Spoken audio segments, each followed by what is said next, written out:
या व्हिडिओला लाईक करा आणि आम्ही बैलगाडाप्रेमी या यूट्यूब चॅनलला सबस्क्राईब करा. तसेच बेल आयकॉनवर क्लिक करा म्हणजे तुम्हाला आमचे नवनवीन व्हिडिओ पाहता येतील. मित्रांनो नमस्कार. आज आपण आलेलो आहोत कर्जत तालुक्यातील कोशाणे या ठिकाणी. ज्या बैलाची मुलाखत घेण्यासाठी आपण बरेच दिवस वाट पाहत होतो ना, त्या बैलाची मुलाखत घेण्यासाठी आणि आपण पोहोचलेलो आहोत निलेश शेठ ठोंबरे आणि विकास शेठ ठोंबरे यांचा लाडका बाजीराव सरकार कोशाणे यांचा लाडका, त्यांचा काळीज म्हणजे मथुर संघर्ष योद्धा म्हणून ज्याचं नाव अख्ख्या तालुक्यामध्ये कर्जत खालापूरमध्ये प्रसिद्ध आहे, असा बाजीराव सरकार कोशाणे यांचा लाडका मथुर याची मुलाखत घेण्यासाठी आज आपण पोहोचलेलो आहोत कोशाणे या ठिकाणी. चला तर आपण निलेश शेठ ठोंबरे आणि विकास शेठ ठोंबरे यांच्याशी सविस्तर चर्चा करूया. मित्रांनो नमस्कार, मी तुषार थोरवे. आम्ही बैलगाडाप्रेमी या युट्यूब चॅनलमध्ये आपणा सर्वांचं मनपूर्वक स्वागत करतो. चला तर निलेश भाऊंशी आपण आणि विकास शेठ ठोंबरे यांच्याशी सविस्तर चर्चा करूया. निलेश शेठ नमस्कार. नमस्कार. प्रथमतः तुमचा संपूर्ण परिचय सांगा आम्हाला. माझे नाव निलेश रोहिदास ठोंबरे, कोशाण्याचा मूळ रहिवासी. तिच्या आधी गावचा पोलीस पाटील होतो, परंतु त्यानंतर सरकारी सेवेमध्ये नोकरी करण्याची संधी मिळाली आणि आता सध्या शिक्षक. सरकारी सेवेमध्ये म्हणजे कोणत्या म्हणजे कशामध्ये तुम्ही नोकरी करता, कुठल्या डिपार्टमेंटमध्ये? मी शिक्षण खात्यात आहे आणि खात्यात. पदवीधर शिक्षक आहे. ओके जिल्हा परिषद शाळेमध्ये सध्या मुलांना शिकवतो. ओके. आम्हाला सार्थ अभिमान आहे तुमच्या या शिक्षणाचा. धन्यवाद. शिक्षण असून देखील त्या क्षेत्राशी मातीशी असलेली नाळ कशी जपली जाते याचं अत्यंत तंतोतंत उदाहरण म्हणजे आपले निलेश शेठ ठोंबरे यांचं सांगता येईल. आता सर्वात महत्वाचं म्हणजे निलेश शेठ, तुम्हाला शिक्षण, नोकरी आणि हा नाद याच्याबद्दल काय सांगाल? आता बघा, लहानपणापासून शेती हे आपला मूळचा व्यवसाय आहे बरोबर. आणि घरी आमच्या दुग्ध व्यवसाय आहे. ओके. गायी आहेत, म्हशी आहेत आणि त्याच्या जोडीला आमच्याकडे एकाच घरच्या गायीचे कोंड व्हायचं. त्याच्यामुळे आवड होती बैलगाड्या शर्यतीची. आधी मामाकडे राहायचो, तिथेही शर्यतीची जोडी असायचीच. बरोबर. त्याच्यामुळे हा नाद आम्हाला वंशपरंपरागत लाभलाय. भले मामाच्या साईडने आलाय, पण तो बैलगाड्याचा नाद आमच्यामध्ये अंगात बेनलेलाच होता. ओके. आणि आता हा नाद करत असताना आणि नोकरी करत असताना का तुमच्यामध्ये चढाव होत असेल, खूप धावपळ असते. शिक्षक पेशा तुमचा खूप जबाबदारीचं काम, तुम्ही लहान मुलांना त्यांचं अस्तित्व घडवण्याचा महत्वाचा वाटा तुमच्यामध्ये असतो.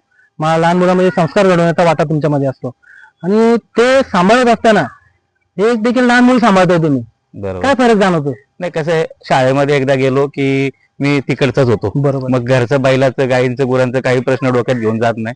मग लहान मुलांमध्ये गेलो की मग संपूर्ण जबाबदारी त्यांची माझ्यावर असते. त्याच्यामुळे बरोबर. त्यांच्याशी एक संघ म्हणून काम करतो. बरोबर. घरी कसं असतं, बैलाचं सगळं आहे ना आमचे बाबा करतात. तिकडे विकास असतो, विकास आणि बाबा, भाऊ आहे माझा विकास, ओके. ते दोघे घरचं सगळं संगोपन करतात. आणि शर्यतीचं नियोजन म्हटलं की याच्या आधी इम्रान नियोजन करायचा, संदीप आमचा एक स्वप्नील आहे, अतुल आहे. मला घरी काही बघावं लागत नाही. सगळं बैल अगदी टेम्पो लावण्यापासून, नेण्यापासून, शर्यतीत जमवण्यापासून, अड्ड्यात तर शर्यत जमत नाही. बरोबर. पण शक्यतो कुठल्या तरी नावावरती नाव पण आपण कधी फिरवलं नाही चुकून. कधीतरी चुकून परिस्थिती आली तर, नाहीतर आम्ही शक्यतो आमचं नाव ठेवतो, कोणीही फिरवा, आणि नावावरती आपल्या कोणी फिरलं तरी आम्ही शर्यतीला तयार असतो. असं काही नाही. एक महत्वाचा प्रश्न तुमच्या संपूर्ण या वर्क बद्दल, टीम वर्क बद्दल काय सांगाल? टीम वर्क म्हणजे आम्ही जेमतेम 5 ते 6 लोक मैदानात जातो. तसे 7-8 जण असतो गावातले आमचे आहेत, पण आम्ही 5 ते 6 जणच नियोजन करतो. त्याच्यामध्ये फक्त माझ्याकडे एक काम देतात, तू पाहिरा बघ. आधी इम्रान भाई आणि मी, आम्ही दोघे जण विचार करून एकमेकाला विचारून बघतो की बाबा कोणता पायरा करायचा, काय करायचं. मग त्याला फोन येतात, मला फोन येतात, मग त्या हिशोबाने आम्ही आमचा बैलाचा पायरा करून घेतो. आणि त्याच्यानंतर अड्ड्यात जातो. अड्ड्यात गेलो की मग यांना सांगायचं की अरे असं असं झालंय. हे विचारतात, भाऊ काय करायचं, उद्याचं जायचंय की नाही, का पायरा झालाय की नाही, का आम्ही काय. मग आपण सांगायचं ना की असं झालंय नियोजन, तुम्ही फक्त घेऊन जाऊन करा. भले मी ड्युटीवर असतो, मी खाडा करत नाही, पण हे सगळे नियोजन तिथे बरोबर शर्यती अगदी बैल, आणि बैल एकदा शांत आहे. म्हणजे इथे घरी जरी मस्ती करतला, अड्ड्यात गेला, कोणाला धरून देत नाही. एक स्वप्नील आहे तो, पण हे डेअरिंग करतात. यांना 2-4 वेळा मारलाय तरी पण हे यांची डेअरिंग काही कमी होत नाही. बैल ते म्हणतात हा बैल असल्यावरच शर्यतीला जातात, नाही तर पोरं आम्ही नाही येत. म्हणजे आता एक उदाहरण सांगायचं, संघर्ष योद्धा मी असं नाव मुद्दामून त्याला दिलेलं आहे, कारण त्याचा संघर्षाचा काळ मी बघितलेला आहे. खूप अत्यंत कठीण परिस्थितीतून त्या बैलांनी अवस्था काढलेली आहे, म्हणजे त्याच्यामुळे मी त्याला संघर्ष योद्धा नाव दिले आहे. या बैलाचे संघर्षाचं नाव देताना मला आपला सदा मास्टर रेटरेकरांचा आपला मैब्या, तो देखील खूप संघर्षाचा काळ होता. आपण अत्यंत जवळून बघितलेला आहे. ज्या बैलानं संपूर्ण महाराष्ट्रामध्ये थारचं मैदान बकासूर बरोबर गाजवलं होतं, अचानक तो बैल बॅकलॉकला आला. त्याचा जो संघर्षाचा काळ होता अक्षरशः सदा मास्तरांची आपण मुलाखती असतील तर अक्षरशः त्या मालकाच्या डोळ्यात अश्रू येत होते, म्हणजे त्या बैलाची ती अवस्था बघून. तर आता संघर्षाचा काळ मथुरचा कसा होता निलेश भाऊ, तुमच्या तोंडून आम्हाला ऐकायला आवडेल. काय झालं, एका नातेवाईकांनी बैल मागितला आमच्याकडे आणि भरपूर मागायचे बैल. आदतमध्येच आम्ही ओपनला नाव ठेवायचो, अगदी तिकडे उसाटणे खिडकाई त्या बाजूला जायचो. हाऊस याला जास्त, हा म्हणायचं भाऊ तिकडचे अड्डे, तिकडचे अड्डे बरोबर. माहित नव्हते, आपण कर्जत तालुक्यापुरतं मर्यादित होतो. तर आम्ही तिकडे जायचो. अड्ड्यात जाताना पण टेम्पोत हा आणि मी, जर सुट्टी असली तर मी आणि आता शक्यतो रविवारीच आम्ही नियोजन करतो सुट्टीचा दिवस. हा आणि मी आम्ही दोघे जण गप्पा मारत जायचो. तिथं गेल्यावरती आदतपणात आम्ही मथुरचं नाव ठेवायचो 5,000 वरती, आणि त्यावेळेस काय 11,000 जसं लिमिट नव्हतं.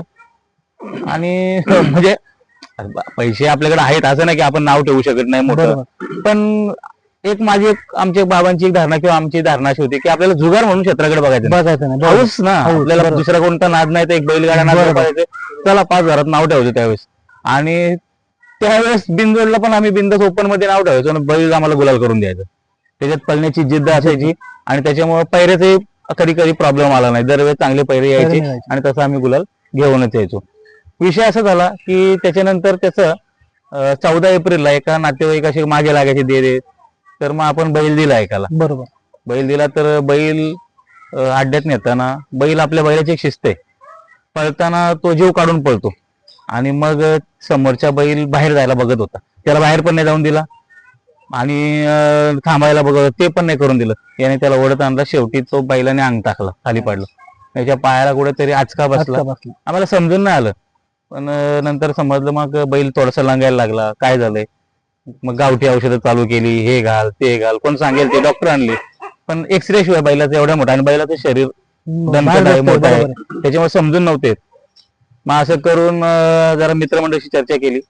उकळचा आपला आकाशकडे बुऱ्या, ओके, तो म्हणतो की भाऊ आपण याला शिरवळला दवाखान्यात घेऊन जाऊ. मग आम्ही 5-7 जण परत त्याच्यासोबत आम्ही शिरवळला गेलो. तिथे एक्सरे केल्यानंतर समजलं की बैलाच्या मांडीमध्येच पायाला क्रॅक होता. अरे बाप, अरे मग आता काय करायचं, मोठा आम्हाला टेन्शन आला की यार बैल तर एवढा मोठा आहे, पण त्यांनी दाखवून नाही दिलं की काय आता. मग तिथे डॉक्टरांची टीम म्हणली की काय होणार नाही. एक्सरे मध्ये आम्हाला समजलं क्रॅक, तर मग त्यानुसार आम्ही औषधं चालू केली सगळं. 7 महिने 3 दिवस बैल बसवला. बैल ओके वाटला सगळ्यांना. आम्ही घोड्यामध्ये फेरा मारला. बैल पुन्हा त्याच पावरने पळाला किंवा त्यापेक्षा जास्त पावरने पळाला. आपण कुठेतरी त्याच्यावरती केलेला थोडासा खर्च होता, तर त्याने आउटपुट दिला. त्याने आपल्याला कधी नाराज नाही केलं. आम्ही म्हटलं तर सगळे खुश झाले. अक्षरशः आम्ही त्या दिवशी पार्टी केली की आपला बैल परत रिटर्न तेवढ्याच त्याच्यापेक्षा जास्त पुन्हा चालू आला आणि मग चालू ठेवला त्याला त्या हिशोबाने. मग बैल चालू झाला. संघर्षाच्या काळामध्ये निलेश भाऊ बघा, मालकाचं अत्यंत जीवापाड प्रेम आपल्या बैलावर असतं. तुमच्या मनाच्या काय भावना होत्या? सगळ्यांचे बैल शर्यतीला जायचे, टेम्पो बघायचो ना, वाईट वाटायचं. सगळ्यांची तोंड पाडायची का अरे बैल नाही. आणि मग थोडस, आणि नाव कसं असतं या क्षेत्रामध्ये कोणी कोणाचं नाही. अड्ड्यामध्ये आम्ही 7 महिने गेलो नाही, नाव पुकारणं बंद झालं. आपण नावासाठी राहत होतो. बाजीराव सरकार आता तिथे नाव घ्यायचं बंद झालं. पूर्ण भाऊ नाव नाही घेत. मध्यंतरी 1-2 वासर ट्राय करून बघितली, पण ते काही गणित जुळत नव्हतं, कारण याची सवय झाली होती, याच्यावरती लोभ होता. पण आम्ही हारलो नाही. आम्ही पुन्हा त्यानंतर परत प्रॉब्लेम असा झाला की बैलांनी तो आजार पण काढला होता पायाच्या याच्यात, मांडीत, उजव्या पायाच्या मांडीत पाय मोडला.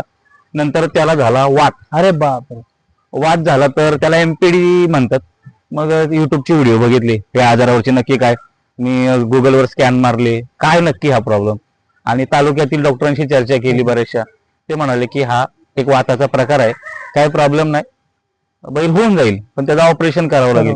पण ऑपरेशन करायला सर्जन मिळत नव्हते. ऑपरेशन नॉर्मल असतो, पण सर्जन मिळत नव्हते. आणि बैल परत इकडे जाऊन तिकडे शिरवळा नेऊन करणं. मग एक कर्जतला काळे म्हणून डॉक्टर आहेत, डॉक्टर काळेंनी त्यांचे एक 2-4 मित्र, असे 3 जणांची टीम आली. त्यांचे एक असिस्टंट पण होते. त्या 3-4 जणांनी मिळून आणि ते हालचे मामा आम्ही बोलवले बैल खाली पाडायला, कारण बैल याच्या आधी कधी खाली पाडला नव्हता जमिनीवरती, कारण पत्री नव्हती, काय नव्हती. तर बैल पाडल्यानंतर तो छोटासा ऑपरेशन होता एमपीडीचा, तोही केला, वाताचा ऑपरेशन. बैलाचा वात निघून गेला. पण आजही बैलाच्या अंगावर जर पाणी शिंतोडा मारला का बैल पूर्ण वाकडा होतो, किंवा पावसाचं पाणी अंगावर थोडं टिमकलं की बैल पूर्ण, म्हणजे वाताचा त्याच्यामध्ये अजून इफेक्ट आहे. पण तरी सुद्धा बैल पळतोय, त्याच गतीने पळतोय. अजूनही आपल्या बैलाच्या नावाला घाबरता नको मथुरे. काय त्याच्यामधली धमक, आपलं आपण कोण, बरोबर. आपल्याला कोण ओळखत नाही, खरी ओळख त्याने आम्हाला मिळवून निर्माण दिली. करून दिली. आज जी समाजामध्ये जी ओळख आहे ती मथुरमध्ये तुमची निर्माण झाली आणि जे तुमचं नाव आहे बाजीराव सरकार हे टिकवण्यासाठी तो देखील प्रामाणिकपणे प्रयत्न करतो असं म्हणावं लागेल. आणि हा संघर्षाचा जो कालावधी होता म्हणून तुम्ही त्याला नाव दिले संघर्ष योद्धा. याच्यातून देखील रिकव्हरी होऊन पुन्हा त्याच गतीने पळणं खूप मोठी आणि भाग्याची गोष्ट आहे. त्या मालकाचं त्या नंदीवर असणारं प्रेम आणि त्या नंदीचं देखील मालकावर असणारं प्रेम, या दोघांचे संगणमत जे होते तेव्हा ह्या गोष्टी साध्य होतात. आता बरोबर. दादा निलेश भाऊ, एक महत्त्वाचा प्रश्न, मथुर नाव ठेवण्याचं कारण? काय झालं, आम्ही ज्या मालकाकडून बैल घेतला हम्म. तिथे ऑलरेडी मथुर नाव होतं आणि मथुर आपला फेवरेट बैल, राहुल भाईंचा मथुर. आणि तो त्याच वेळेस तो पण ट्रेंडला आला होता. मथुर घाबरायची लोक, अरे म्हटलं आयतं नाव भेटलंय, गाणी आयती मिळतील आपल्याला वाजवायला, त्या हिशोबाने आम्ही नाव नाही बदललं. म्हटलं आहे तोच नाव ठेवायचा आणि त्यात पुढे चालायचं. पण सारखा अभिमान वाटला की त्याने त्याचं नाव कमी दिलं पडून दिलं नाही. त्या त्या नावाने तो नावाचा साजेसा साजेसा असा आहे. हा. विक्रम करीत झाला. साजेसा विक्रमादित्य म्हणून त्याला आपण ओळख देऊ शकतो. कंटिन्युएशन मध्ये तो त्याचं काम चालूच आहे. सांगण्याचं एक तात्पर्य का बैलाचा व्यायाम कशा प्रकारे करून घेतला, ही सर्जरी वगैरे झाल्यानंतर एक विशेष काळजी घेतली जाते. आता माणसाची काय ना जनावरांची काय, कुठलंही ऑपरेशन झाल्यानंतर डॉक्टर काही पथ्य पाळायला सांगतो, काही औषधं द्यावी लागतात.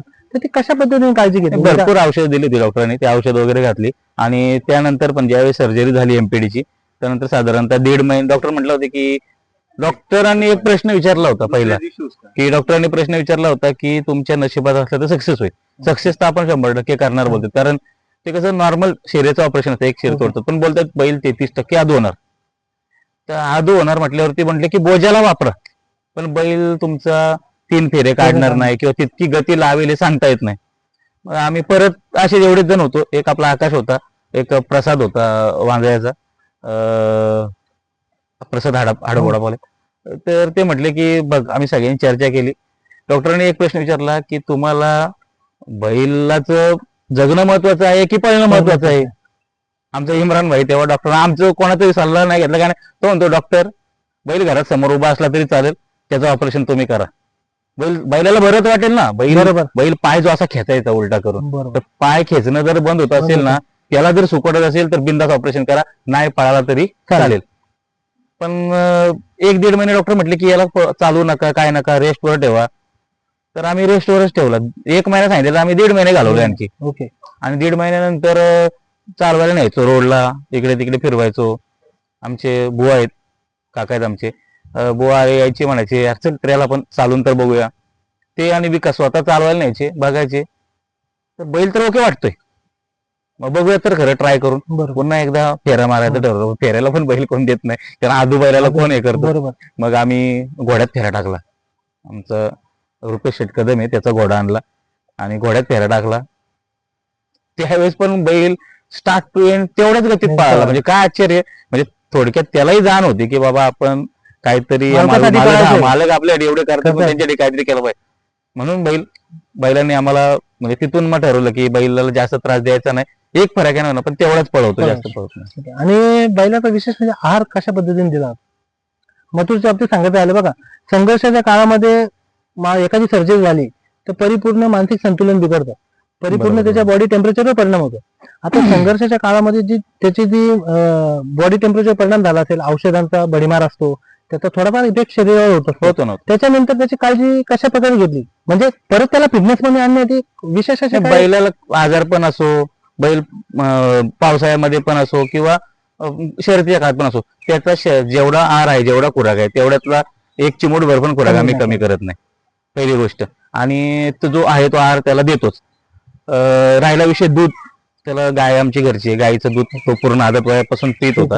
त्यानंतर आम्ही नंतर मग दूध बंद केलं, कारण का मोठा झाला आता, याला काही गरज नाही. बरोबर. त्याच्यामुळे तो नंतरचं बंद केलं. पण जो काही खुराक होता ती खुराकी मात्र कधी आम्ही कमी नाही केली. म्हणजे भले पावसाळा असो, बैल शर्यतीला जाणार असो नसो, बसून असो, त्याचा आहार तेवढाच आहे. आणि बैलाला जास्त आहार नाही. त्याच्या शरीराकडे बघून असं वाटतं लोकांना की हा किती घालत असणार ना, किती नाही, तेवढं नाही. त्याला त्याचं डाएट मेंटेन आहे. सकाळी 7:30च्या दरम्यान आम्ही त्याला खुराक घालतो आणि त्यानंतर 1 टब भर कुटीचं, तेवढंच. म्हणजे 8 वाजता बैल खाऊन मोकळा होतो. 8 नंतर बैल इथेच या जागेवर काढला जातो झाडाखाली. 8 वाजल्यापासून संध्याकाळी 6 वाजेपर्यंत बैलाचे काहीच नाही, फक्त 11 वाजता पाणी पितो बैल. ओके. पाणी पिल्यानंतर टाइम टू टाइम सगळं. त्यानंतर संध्याकाळी आता 6 वाजेच्या दरम्यान त्याला परत खुराक, 6:30च्या दरम्यान त्याला ती कुटी वगैरे घालून ओके काम म्हणजे, आणि 6:30-7 वाजेपर्यंत पाणी एवढं दिलं की बैलाला परत काहीच नाही. जसं म्हटलं जातं ना, एखाद्या माणसाच्या एवढंच खाल्लं तरी अंगी लागतं, तसं त्याला म्हणतात समाधानी. समाधानी. तसा जो तुमच्या गोठ्यामध्ये समाधानी आहे. तुम्ही जरी त्याला खाद्य घातलं, थोडं घाला किंवा जास्त घाला, पण त्याचा जो लिमिट आहे त्या लिमिटचं प्रामाणिकपणे खातो आणि तुमच्या कष्टाचं चीज तो तुमचं कष्ट बघतो. म्हणजे हे तुम्हाला कळत नसेल, आमच्या कष्ट मला वेळ नसतो. कष्ट म्हणजे विकास आणि बाबा असतील, विकास शेटचे कष्ट असतील, बाकी संपूर्ण तुमच्या टीमचे कष्ट असतील. आणि घरामध्ये आमच्या आईला, आमच्या म्हणजे माझी मिसेस असेल, विकास मिसेस, आमच्या मुलींना पण तो काही करत नाही. माझ्यावरती आणि इम्रान आणि संदीप आमच्यावरती काय डोके काय माहिती. आपण शक्यतो कसं असतं, असं म्हटलं जातं की शेण भरतो किंवा जो खायला घालतो त्याला बैल किंवा मुख जनावर कधीच काय करत नाही. आम्ही फक्त बोलतोय, पण ऍक्च्युली खरं सूत्रधार ते हे. आमचं काही जास्त हे नाही. कुठलीही गोष्ट चांगली घडत असताना पडद्यामागचे हिरो म्हटले जाते ना, पडद्या पुढचे हिरो वेगळे असतात, पडद्यामागचे कलाकार वेगळे असतात. पडद्यामागचे कलाकार विकास शेट्टींना आम्ही आवर्जून घेऊ. आणि सांगायचं झालं खाद्याचा विषय झाला, त्याचा आता डेली रुटीन आणि व्यायाम कशा प्रकारे करून घेतला तो आताच्या सीझनला. आणि आता सध्या आम्ही बैल बैठी ठेवलाय, कारण इतकं टेम्परेचर आहे आणि एवढं मोठं शरीर आहे त्याचं, इतकं शरीर गुण पळायचं आणि त्याला बैलाला धाप लागते मग पळून आल्यानंतर. त्याच्यामुळे मग आम्ही निर्णय घेतला की इतक्या गरमीत नको. हा, पण नक्कीच आम्ही अजून एक 8 दिवस जाऊ द्या, थोडासा गारवा येत चाललाय वातावरणात दुपारी. एक 8-10 दिवसानंतर आम्ही परत आम्ही काही जास्त नाही, आम्ही 7-8 जणच आहेत. इम्रान, स्वप्नील, मी, संदीप, आमचा भोळा आहे, विकास, आम्ही एकत्र बसून आमचे मार्गदर्शक आमचे बुवा आहेत, काका आहेत आमचे काशीनाथ दाबणे म्हणून. आम्ही त्यांचं ऐकतो की म्हटलं की हा की काय करायचं. ते म्हटलं की नाही आता चला गारवा कमी, चला गारवा आलाय, बैल काढा. तर मग आम्ही लगेच बैल घेतो आणि एक फोन आपला शेवटी बुऱ्याला जातो. आकाश त्याला सांगितलं काय करू, काढू. तो म्हटला की बिंदास उसक, आता गरमी कमी झाली. मग त्या हिशोबाने आपण वातावरण बघून हे सगळं करतो. नाहीतर मग त्याला मजेत आधी असं नाही, आताच नाही, आदत वयापासून आम्ही त्याला 8 दिवस, कधी कधी 15 दिवस गॅपने पळवतो. म्हणजे आपल्याला एक फक्त या क्षेत्रात नाव टिकवण्यासाठी आपण करतोय.